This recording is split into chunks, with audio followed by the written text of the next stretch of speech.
The Congress party wants us to believe that they are the guardians of the constitution, waving their Jai Samvidhan banners while conveniently ignoring their own history of crushing free speech.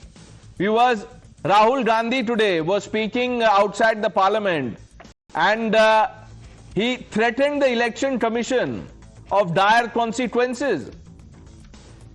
He invoked an atom bomb warning.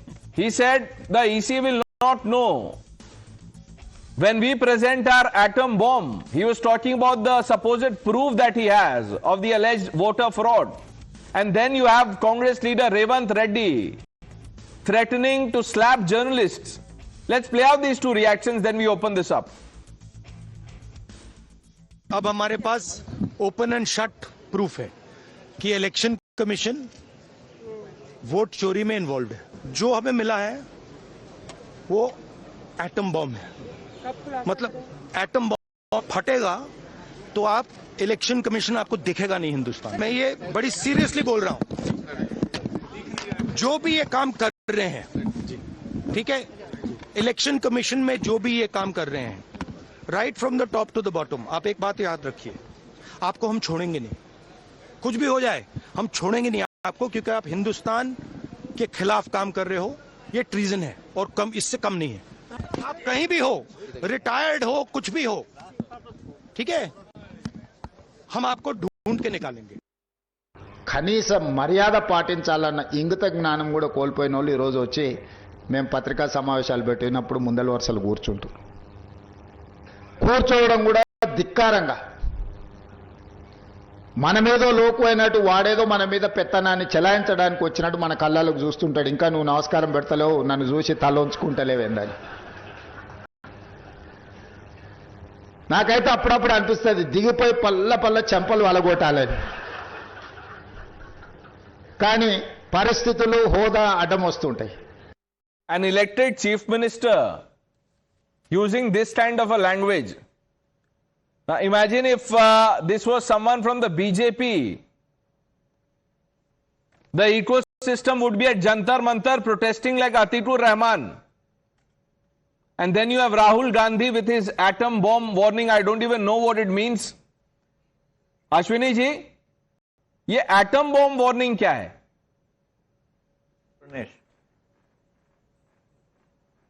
Pranesh, the institutions which are supposed to be protecting democracies are rigging the elections, and as per Article 19 of Constitution, calling thief a thief is not a crime. So whatever Rahul Gandhi is saying is a warning to all those institutions who are wagging their tails in front of government and not protecting the very much objective of its formation. Will be seen. We will see how they have been operating, how they have been rigging it. We will go to the court, give all the proofs, and ensure they get punished for the act they have done. The rigging of the election is not permissible in democracy, and we will expect election commission to protect the democracy. We expect them to do the fair election and not wait for the Bharatiya Janata Party and its government. Now you remember the phrase that you used. पहले debate में मैंने कहा था, आपने कुछ कहा था, मैंने बोला मैं वापस आपसे पूछूंगा। आपने पूछा था, was this ATS inspector sleeping? Was Rahul Gandhi sleeping जब ये वोटर रिवीजन फॉर्म पार्टीज को भेजे गए थे?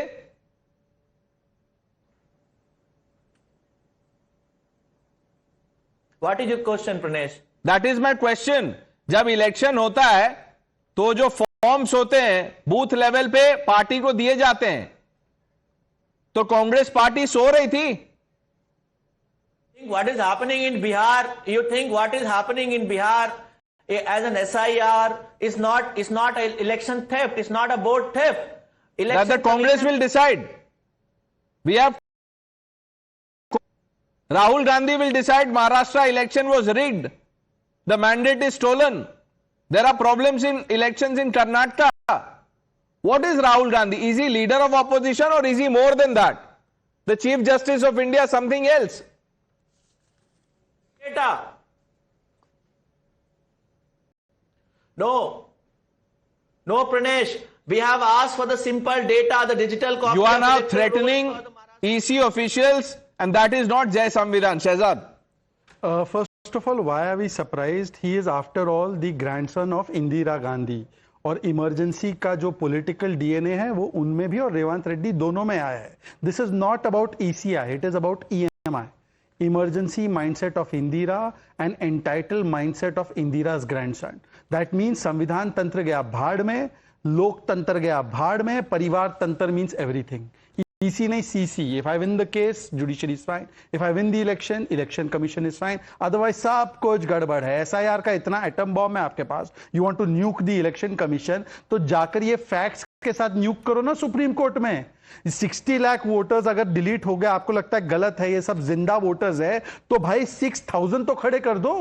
चलो 600 खड़े कर दो सुप्रीम कोर्ट में. एफिडेविट देके बीएलएस सोते हैं. कर्नाटका में आपके बीएलएस सोते रहते हैं. हरियाणा में आपकी नेता कुमारी शैलजा बोलती है कि don't blame election commission, blame Hooda. आपके ही नेता आशीष दुआ महाराष्ट्र में बोलते हैं केस लड़ने के बाद कि भाई this is the internal problem, not the problem of ECI और ईवीएम. और ईवीएम पे तो 41 स्टेटमेंट्स आ गए सुप्रीम कोर्ट के. माना इन्होंने. आखिरी बात मैं कहना चाहता हूं, look at the article 19. Now mister Ashwini has coated article 19. वाह, ये भी दिन देखने मिलता है. आर्टिकल 19 पे सबसे पहले अंकुश डाला किसने? चाचा नेहरू ने. उसके बाद 2 लॉ सेंसरशिप के लाया किसने? राजीव गांधी ने. इंदिरा गांधी सेंसरशिप, सेडिशन और 66 से Sonia Gandhi. 14 journalist band, Congress party, times now included, and now Revanth Reddy saying I will. Is this how you will save संविधान? Karan, what do you think of the two comments? नहीं, ये जो आज लैंग्वेज यूज करी प्रणेश राहुल गांधी ने ऑफिसर्स को, we will hunt you down even if you are retired. मतलब ये एक भाषा हो सकती है लीडर ऑफ ऑपोजिशन की. This is a lumpen language that is used and we should not be surprised. Is right भाई, is the same person who said Modi ji निकल नहीं पाएंगे, डंडा पड़ जाएगा इनको अगले 6 महीने में. ये भाषा इस्तेमाल कर रहे हैं और अश्विनी जी बड़ी बड़ी बातें कर रहे हैं. हम यहां जाएंगे, हम वो कर देंगे.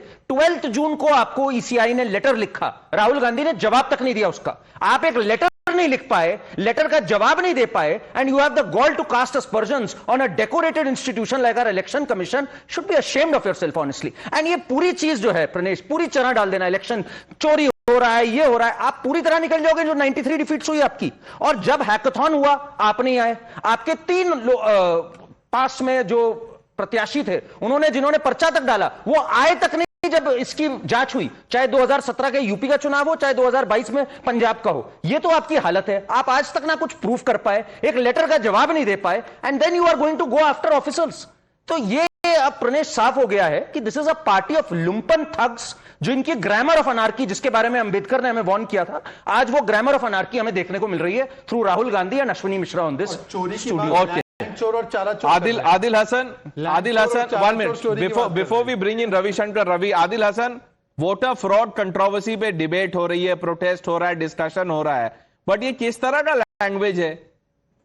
इनसे लैंग्वेज पे पूछ.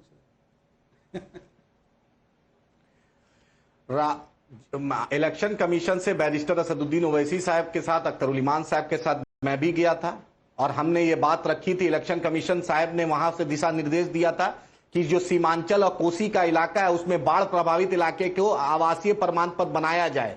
लेकिन बिहार सरकार के जो डीएम थे, बिहार सरकार के निर्देश में नहीं हुआ. अख्तर उल इमान साहब ने असेंबली में उठाया. आदिल हसन साहब, ये साहब जितने हैं, सुनिए, सब साहब का नाम लेना एक ही शो में जरूरी नहीं है. वोटर चोरी हुई है क्या? सुनिए, एक सच्चाई है. आपने 25 दिन में ये जो काम किया है, इसमें बहुत लोगों का छूट गया है. बिहार में 2 करोड़ लोग माइग्रेंट है, ये आप मानिए. इलेक्शन कमीशन को खुलकर ऑल पार्टी मीट बुलानी थी. ये बात करनी थी. नहीं, ये बात करनी ठीक है आदिल हसन. कंसर्न्स आपके हो सकते हैं, कोई भी प्रोसेस ऐसा नहीं होता है कि उसमें गलती ना हो सकती है. लेकिन इलेक्शन चोरी क्या, किस बेसिस पे बोल रहे हैं आप? एक छोटी सी बात है सर, लाल कृष्ण आडवाणी जी 2009 का चुनाव हुआ था, ईवीएम पर दोष किए थे. मोदी जी ओ दीदी बोलते हैं, 25 लाख की गर्लफ्रेंड बोलते हैं, इटली वाली बोलते हैं, तो मोदी जी एक मिनट, मोदी जी अगर बंगाल चुनाव कितने बार हार चुकी है बीजेपी, वहां पे बीजेपी ने बोला इलेक्शन कमीशन की वजह से हारते हैं? नहीं बोला ना. और जो ममता बनर्जी टीएमसी जीत रही है, वहां इलेक्शन कमीशन की वजह से जीत रही है, अपने वजह से जीत रही है. ये कब तक आप लोग यहां वहां करते रहेंगे? हर सवाल में जवाब नहीं आ रहा तो कुछ बोल दो. करण, यू आर सेइंग समथिंग. इनको आदिल जी को शायद पता नहीं है ओवैसी जी का क्या स्टैंड है. यहां बिना पढ़े आ गए या बिना उनसे इंस्ट्रक्शन लिए आ गए. 2023 में जनवरी में असदुद्दीन ओवैसी का 2 अलग अलग इलेक्टोरल रोल्स में नाम आया था उन्होंने कहा अच्छी बात है, होने दो रिवीजन। 22 लाख वोटर कटे तेलंगाना में, 5.4 लाख केवल हैदराबाद में कटे। He welcomed it and he won after that. वो बड़े नेता है, उनका नाम पर इनको नहीं पता ये बात, ये अब ओवैसी की भी नहीं सुनते। रविशंकर जी, ये आपके अलायंस पार्टनर कांग्रेस कह रही है कि वोटर चोरी होगी, फिर राहुल गांधी कह रहे हैं एटम बॉम्ब फोड़ देंगे। देखिए, ये तो दो वर्ड आप एक पूरे कॉन्टेक्स्ट से, पूरे वक्तव्य से निकाल रहे हैं। अगर जो हम लोग आम बातचीत में भी बोलते हैं, रिटायरमेंट के बाद भी हम पीछे कर रहे हैं, हम बातचीत एटम बम फोड़ देंगे इंस्टीट्यूशन पे। फलाना रोस्टेड, फलाना रैप, फलाना। भाई एलओपी ईसीआई पे बात कर रहे हैं, इट्स नॉट टू फ्रेंड्स। अभी 2 दिन पहले एक डिबेट में आप ही के चैनल पे नाविका जी थी, हमारे पार्टी के प्रवक्ता थे नवल जी, उन्होंने कुछ कहा तो नाविका जी किन्हीं और पैनलिस्ट को बोले कि अब इनके पास न्यूक्लियर मिसाइल, आपने ऐसा मौका दे दिया कि अब ये छोड़ेंगे। तर्क है साहब, ये तर्क मैं सुन रहा था कि एक एंकर ने एक पैनलिस्ट को बोला वो भाषा एलओपी इसे दिखेगा, कंप्लीट नहीं हो पाएगा। 2 दिन पहले डिबेट का जवाब आज दिया, अब आज वाला जवाब मंडे को डिबेट में कंप्लीट कीजिएगा। ये समय खत्म हो गया, समय खत्म हो गया। सॉरी रविशंकर जी, अब अगली बार viewers, that's all the time that we have. The news hour Friday spotlight edition with Navita Kumar on the other side.